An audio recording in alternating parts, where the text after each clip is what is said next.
Saúdo a amada igreja, no nome bendito de Jesus Cristo, que essa paz de Deus, que excede a todo entendimento, esteja aí com você, guardando a sua mente e coração.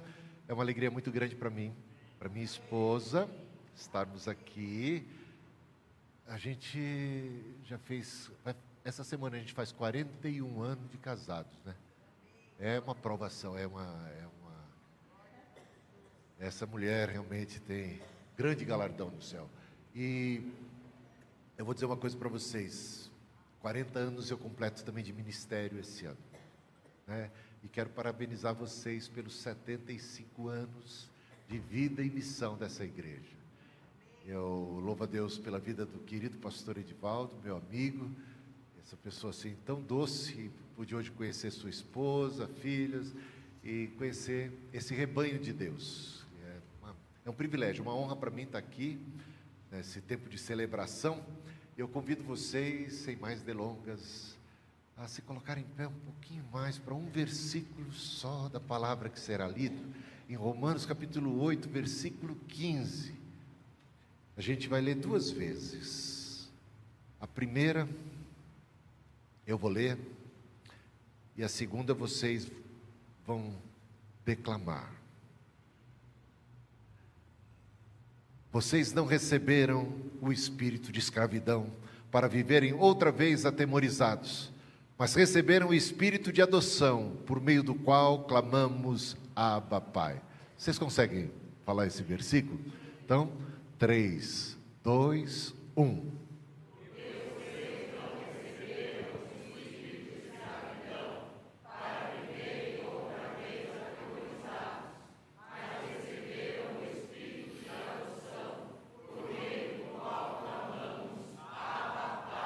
Amém, pode assentar. Lição de casa dessa semana, tem que decorar esse versículo, hein? Decorem esse versículo, que ele esteja na ponta da língua, que ele esteja no coração de vocês. Porque vocês não receberam o espírito de escravidão para viverem outra vez atemorizados. Por acaso há temor no seu coração? Por acaso você tem medo de algo, do futuro, da morte, da doença, da criminalidade? Gente, a gente tem tantas coisas perigosas que nos cercam, que nos ameaçam. Vocês não receberam o espírito de escravidão, sabe? Para viverem outra vez atemorizados, como aqueles que não têm Deus. Porque nós temos um bom pastor. Ele nos guia aos pastos verdejantes, Ele nos guia às águas de refrigério.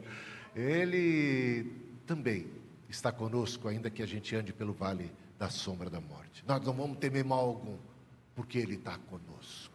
Ele prometeu, e Ele é fiel: eis que estarei convosco todos os dias, até a consumação dos séculos. No mundo tereis aflições, mas tem de bom ânimo, eu venci o mundo. Se Deus é por nós, quem será contra nós? Quem é que pode nos separar do amor de Deus que está em Cristo Jesus? Será a morte, tribulação, perigo, espada, nudez, os demônios, o inferno, seja lá o que for. Em todas essas coisas somos mais do que vencedores, e nada pode nos separar. Espírito de escravidão versus espírito de adoção. Espírito de escravidão versus, num contraste aqui, com o espírito de adoção de filhos. A gente é metodista. Nosso líder, pioneiro, maior expoente do metodismo de toda a história, essa figura que é talvez uma das mais santas de toda a história da igreja, John Wesley, nasceu num lar cristão, tinha um pai que era pastor, uma mãe como Susana Wesley, não é uma mãe qualquer, saiba disso, é uma mãe daquelas, cresceu na escola dominical. Eu acho que nem tinha escola dominical naquela época. Sabe que a escola dominical foi, de fato, organizada dentro do movimento metodista que John Wesley vai fundar.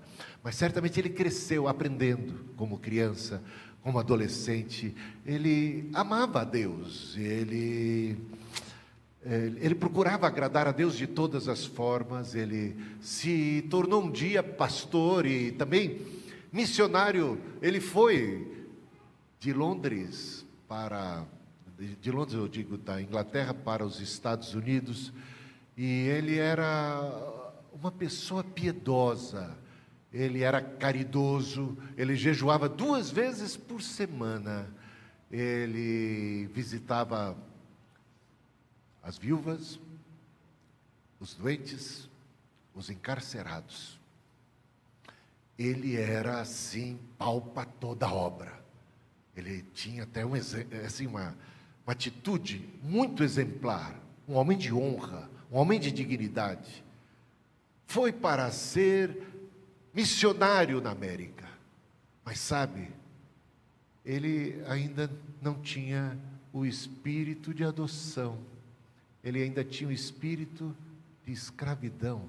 Que loucura! Ele não tinha paz no seu coração, ele não tinha sequer certeza da sua salvação. Ele se relacionava com Deus, tendo Deus como Senhor.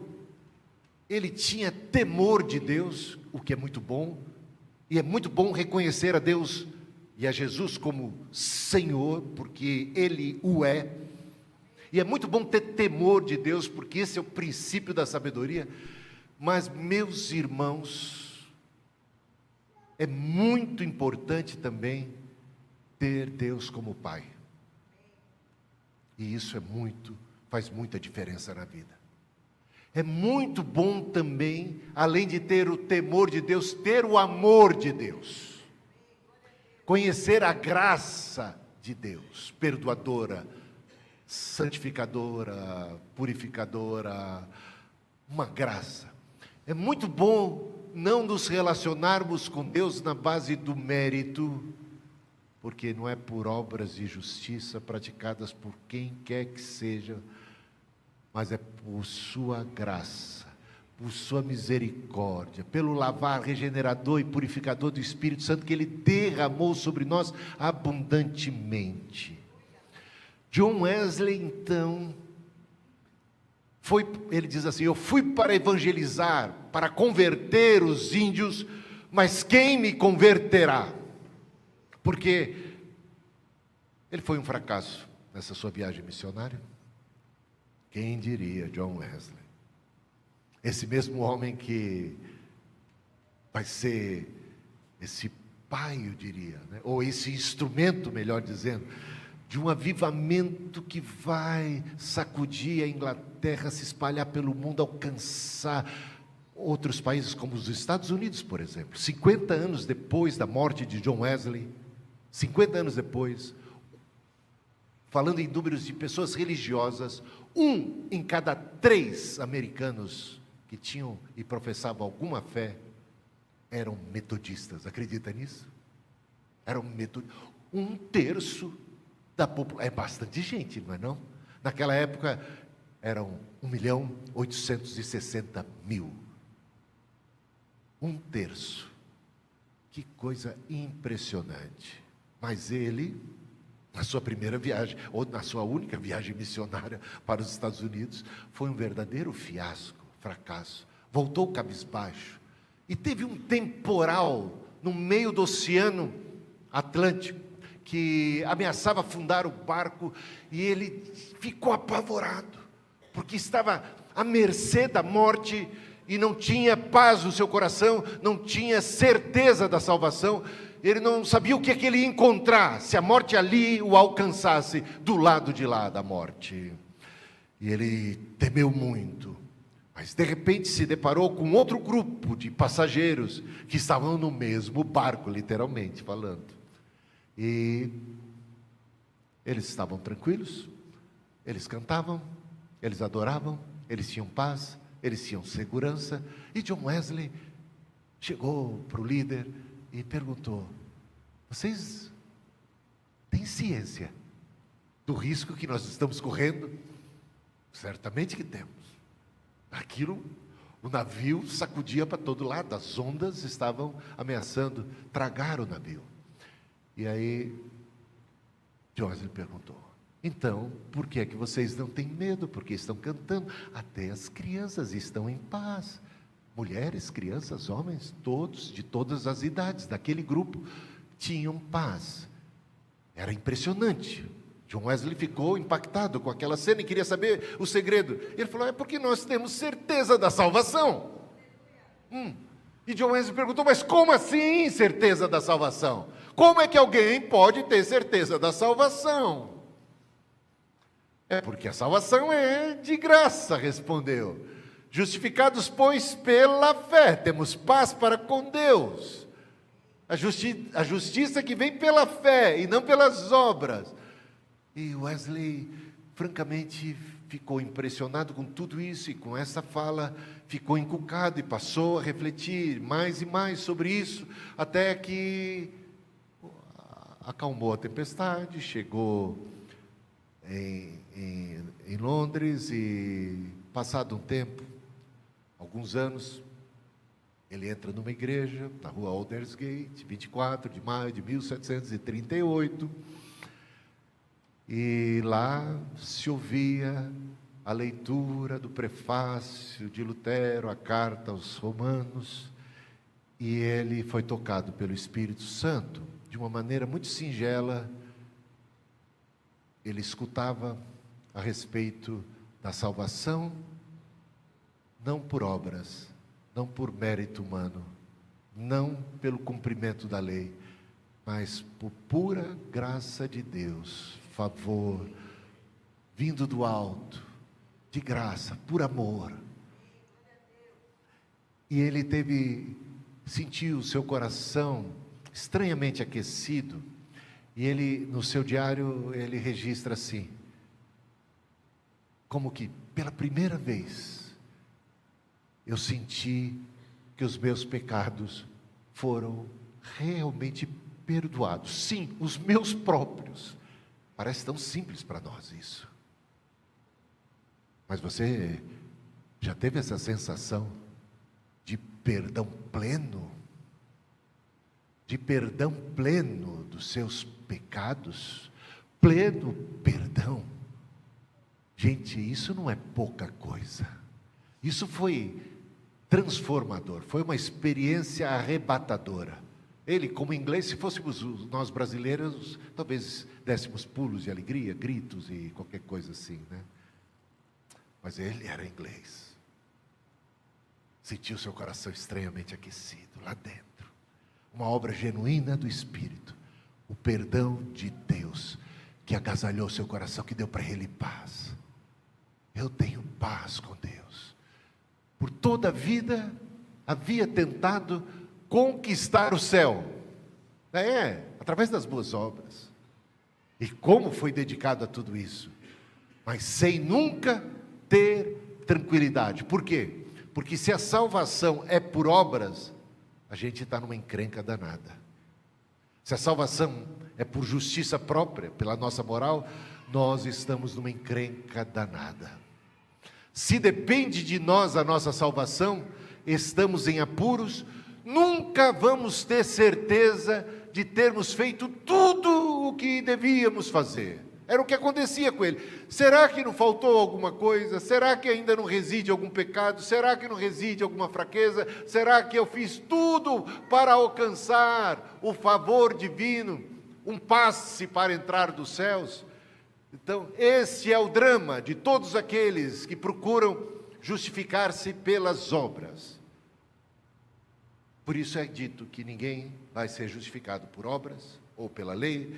O caminho de salvação não é tipo Torre de Babel, que a gente vai tentar edificar para alcançar os céus. Não, é reconhecimento de nossa falência, reconhecimento de nossa fraqueza, reconhecimento de nossa condição de pecadores. Ele nos deu vida quando nós estávamos mortos em nossos delitos e pecados. Ele veio a nós. Quem primeiro deu a ele e depois recebeu? Porque dele, por ele, para ele são todas as coisas. Ele veio a nós. A salvação é vinda do céu.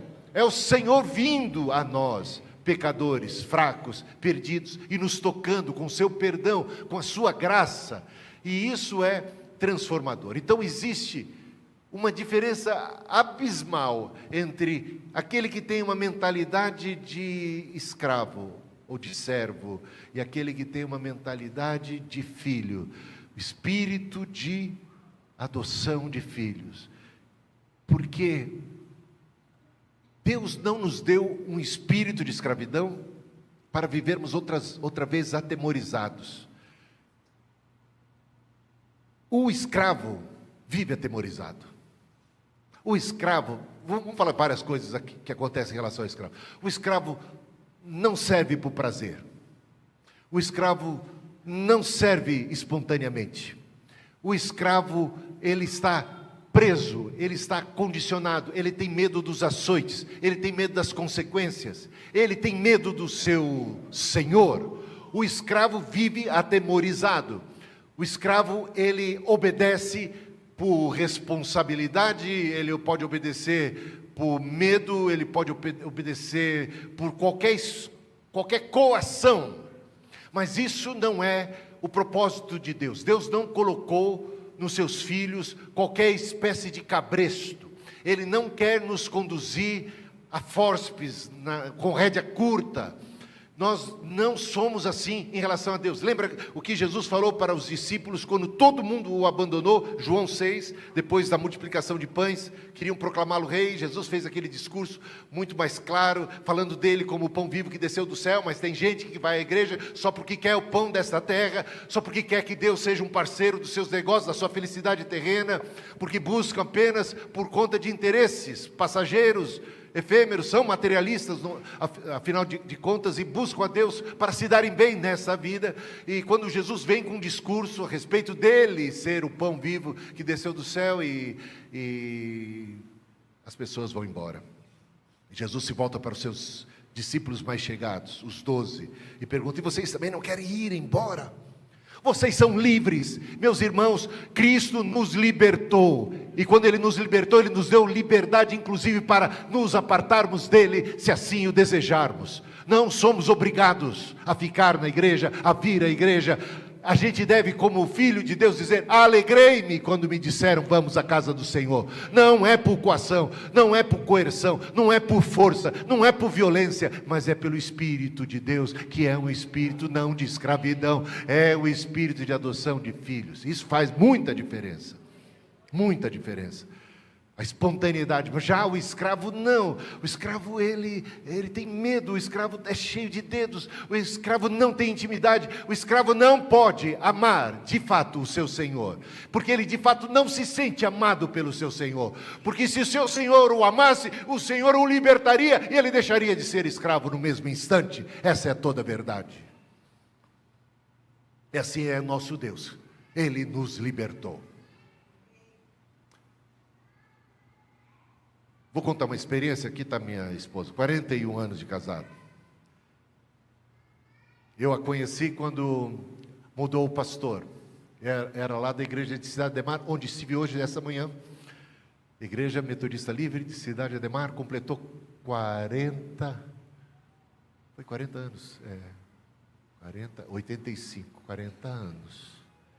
Eu sou o fundador dessa igreja, porque esses 40 anos que eles estavam celebrando era da reabertura dos trabalhos lá, porque por um período de 3 anos nós passamos a congregar na congregação e aquela sede ficou fechada porque haviam problemas estruturais no prédio, ou achava-se que tinha, mas de fato depois comprovou-se não ter. Mas aí regressamos e replantamos aquela igreja, e hoje celebrávamos 40 anos. Aí mudou, tinha 16 anos de idade, chega o novo pastor, ele tem 11 filhos, 4 homens, 7 mulheres, todos perfilados na frente da igreja. Era o culto de recepção do novo pastor, e eu estava lá atrás, estou vendo uma turma lá atrás, 2 deles, de braços assim, era como eu estava, 16 anos de idade, lá atrás, de braços cruzados, atento, enquanto eles cantavam uma canção: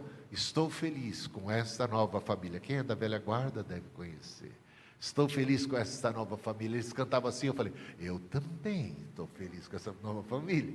E os meus olhos passeavam e de repente pararam na Cristina. Eu nem sabia o nome dela. E quando eu passei os olhos por todo mundo que estava ali cantando, toda a família, e passei por ela, uma voz. Gente, eu não sou homem de muitas revelações, de muitas visões. Normalmente Deus fala comigo através da palavra. Raramente algo como aquele dia aconteceu comigo. Mas eu, sozinho lá atrás, ouvi uma voz aqui, muito amigável, muito conhecida. Não estranhei, que me dizia assim, ei, tá vendo? É com ela que você vai se casar. Bom, o problema é que Deus só falou comigo e não tinha falado com ela, e foi um custo para conquistá-la, mas tudo bem, essa é só outra história. Passados 2, 3 anos, a gente vai namorar nesse meio termo, e começar a namorar, e passado ali 3 anos, da chegada deles, o pastor recebe uma nova nomeação. Esse negócio da igreja, esse de ser metodista tem dessas. Foi difícil para a gente. Foi nomeado de Cidade Ademar para Cangaíba. Quem conhece São Paulo sabe a distância. Cidade Ademar, extremo da zona sul, Cangaíba já está lá no outro extremo, já mais para o leste. Eu tinha que pegar 3 conduções. Primeiro que eu tinha que fazer uma caminhada de 15 minutos até chegar ao ponto de ônibus. Depois pegar o ônibus ali, na Avenida Cupecê, para a estação Jabaquara. Depois pegar o metrô até São Bento. E depois, na estação São Bento, pegar o ônibus São Miguel, que depois de 1 hora chegava lá, finalmente em Cangaíba. Descia ali na rua da Avenida Cangaíba e ia até a casa dela. Levava normalmente entre 1h30, 2 horas, esse pequeno trajeto, dependendo do trânsito. Podia ser mais ou podia ser menos. Era meio complicado, né? Agora, você acha que era difícil para mim fazer isso? Você acha que eu resmungava? Eu não fazia isso com tanta espontaneidade? Normalmente, qual é o segredo disso? Amor. O meu amor está lá. Então, pernas para que te quero. Agora vamos supor, porque naquela época também eu era office boy, e que eu tivesse recebido do meu patrão esse mesmo trajeto. Eu ia ficar por conta. Ou alguém me pedisse um favor, mas não tem nada a ver de amor, tem a ver fosse outra motivação. Ia ser pesado, ia ser difícil, eu ia resmungar. Eu falei, vou acabar perdendo, o horário, mas não sei o quê, depois para voltar, vou pegar o horário do rush. Tudo ia ser difícil. Está entendendo onde eu quero chegar? Espírito de escravidão leva tudo a ser mais difícil, mais pesaroso. Jesus não disse, o meu fardo é leve e suave?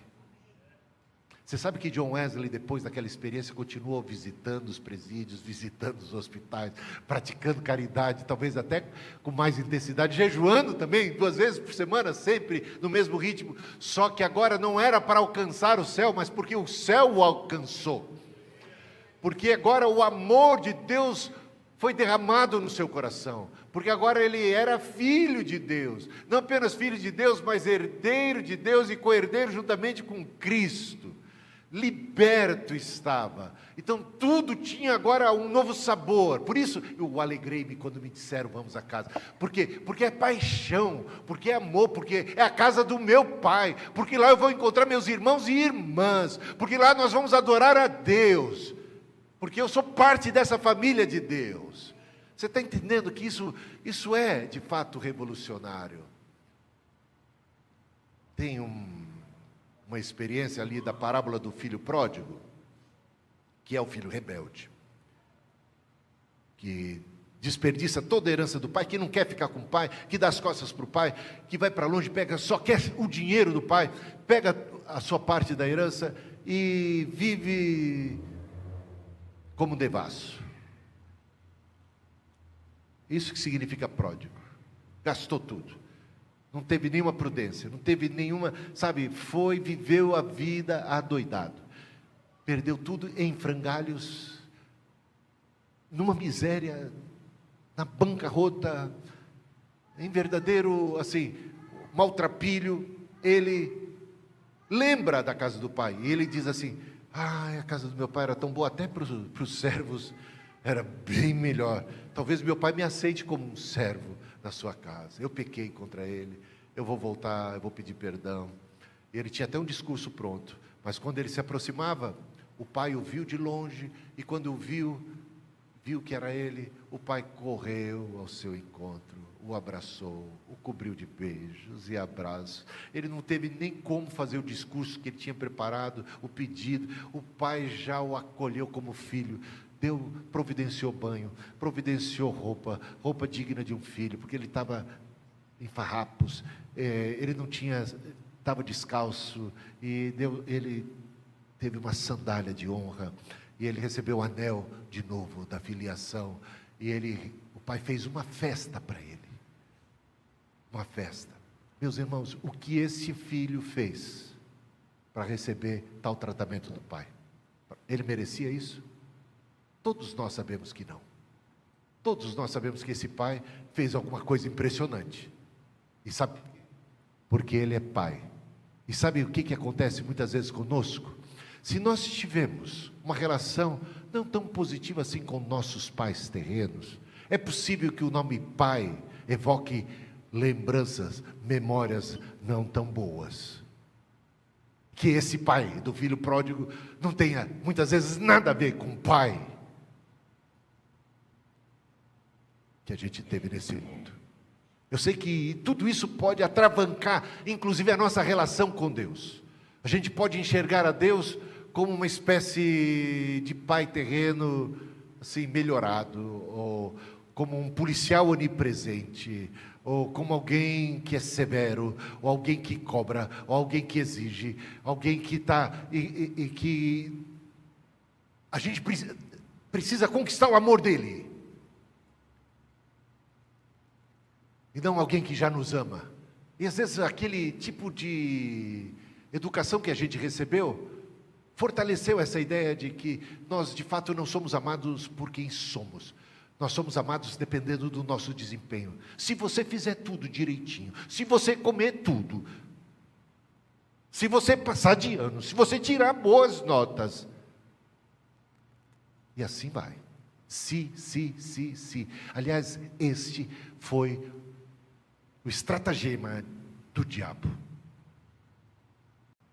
Quando encontrou Jesus no deserto, ele veio com tal se tu és filho de Deus, se tu és filho de Deus, colocando em xeque a filiação. Então você precisa provar, que você é filho, você precisa demonstrar que você tem o amor do Pai, ou coisa que o valha. Isso é muito complicado. Agora, você sabe que é curioso que 2 vezes no Novo Testamento, em apenas 2 ocasiões, é que se ouve a voz audível de Deus, o Pai, em todo o Novo Testamento. 2 únicas ocasiões. Uma foi no batismo. Esse é meu filho amado em quem tenho todo prazer. Ouviu-se essa voz do céu. E a outra foi no Monte da Transfiguração. A mesma reafirmação. Esse é o meu filho amado, a ele ouvi, a ele escutai. As 2 únicas vezes em que se ouve a voz audível de Deus, essa voz foi para reafirmar, afirmar e reafirmar a filiação de Jesus Cristo. Uma antes, no início de seu ministério, e outra véspera da sua crucificação. Meus amados, se Jesus precisou desse cuidado de Deus para enfrentar os perrengues da vida, os desafios do ministério, a sua própria cruz, nós precisamos igualmente ouvir a voz certa, não a voz do diabo que coloca em dúvida a nossa relação com o Pai, o amor do Pai, mas a voz do Pai que reafirma a nossa filiação. Eu vou terminar essa mensagem lendo um texto da Bíblia que se encontra em Efésios, capítulo 3, a partir do versículo 14. E com essa leitura, a gente encerra aqui a mensagem. Olha a atitude do apóstolo Paulo. Por esta razão, eu me ponho de joelhos diante do Pai, de quem toda a família nos céus e na terra recebe o nome. Primeiro que ele chama Deus de Pai. Peço a Deus que, segundo a riqueza da sua glória, conceda a vocês que sejam fortalecidos com poder, mediante o seu Espírito, no íntimo de cada um. E assim pela fé que Cristo habite no coração de vocês, estando vocês enraizados e alicerçados. Uma figura aqui mais rural, da lavoura, e outra mais urbana, da construção, enraizados e alicerçados em amor, meus irmãos, em amor. Isto para que, com todos os santos, vocês possam compreender, assim como John Wesley pôde compreender naquele dia, possam compreender qual é a largura, o comprimento, a altura, a profundidade, conhecer o amor de Cristo, que excede todo entendimento, para que vocês fiquem cheios de toda a plenitude de Deus.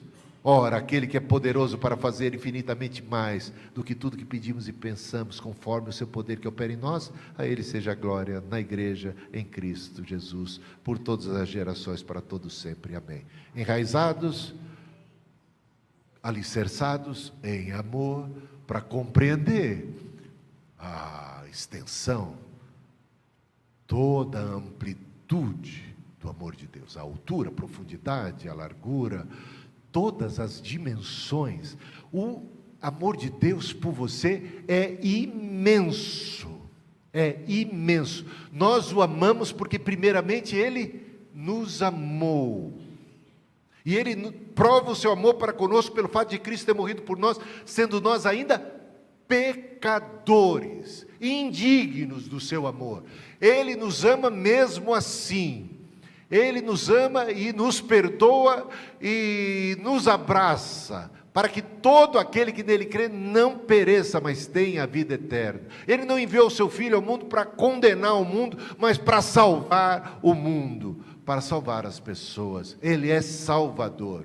E se a gente peca, ainda tem nele um advogado e não um juiz.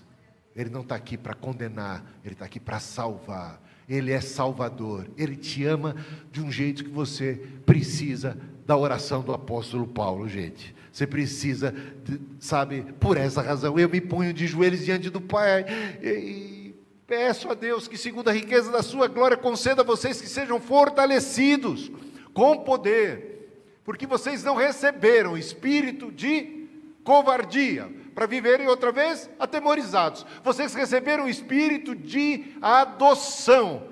Vocês são filhos de Deus, e pelo espírito de adoção, clamamos: Abba, Pai. O Senhor me ama, o Senhor me quer bem. A Ele toda a honra, toda a glória, para sempre. Amém e amém. Deus abençoe vocês, queridos irmãos. Que esta palavra e esse versículo seja decorado, essa palavra seja vivida. E eu oro também, me uno ao apóstolo Paulo, para que vocês sejam fortalecidos, enraizados, alicerçados em amor, e compreendam tudo isso, e sintam-se as pessoas mais felizes do mundo, porque você é filho de Deus. Gente, você ganhou na loteria, sabe?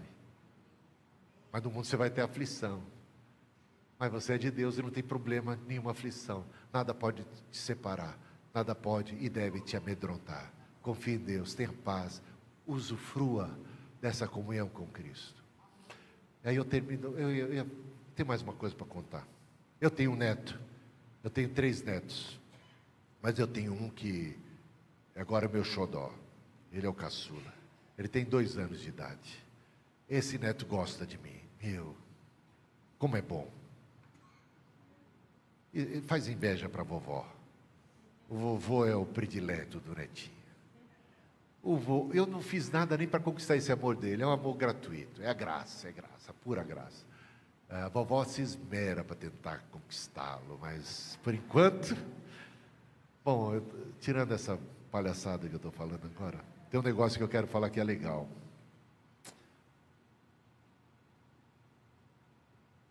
Esse meu neto, ele tem intimidade comigo. Ele sabe que eu amo. E ele é meio confiado, sabe? Ele nunca pediu licença para saltar no meu colo. Ele me escala quando eu estou sentado no sofá. Ele escala o meu corpo, vai para a minha cabeça, daqui a pouco ele está atrás de mim, daqui a pouco eu estou sendo enforcado, daqui a pouco minha cabeça está indo para um lado, para o outro, daqui a pouco ele está beijando a minha cabeça, me abraçando, daqui a pouco ele está escorregando, ele pinta e borda. Eu amo isso. Meus filhos também, foi mais ou menos assim, não tanto assim, esse é até um pouquinho fora da curva, mas meus filhos também nunca tiveram dificuldade para pedir licença, ficar cheios de dedos. Eles já são sempre muita vontade conosco, que somos pais. Existe, é claro, reverência, e a gente deve manter essa reverência em relação a Deus. Há ainda o temor? Há o temor. Mas o amor lança fora o temor, não é? Então, há uma coisa que... há um respeito em relação a Deus, mas há todo um chamego em relação ao Senhor, quando a gente sabe desse grande amor dele, dessa nossa relação.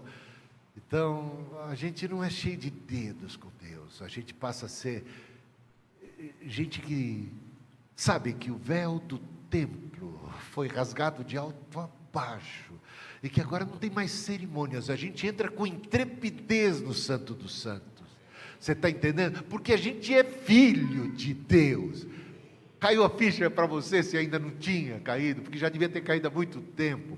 Filho de Deus, filha de Deus, herdeiros de Deus, co-herdeiros juntamente com Cristo. E isso é paz com Deus. Justificados, pois, pela fé, temos paz para com Deus. Paz, comunhão, alegria. Não tenha medo de nada. Tenha paz, tenha alegria e cresça. Continue crescendo na graça e no conhecimento do Senhor Jesus. Amém, amém.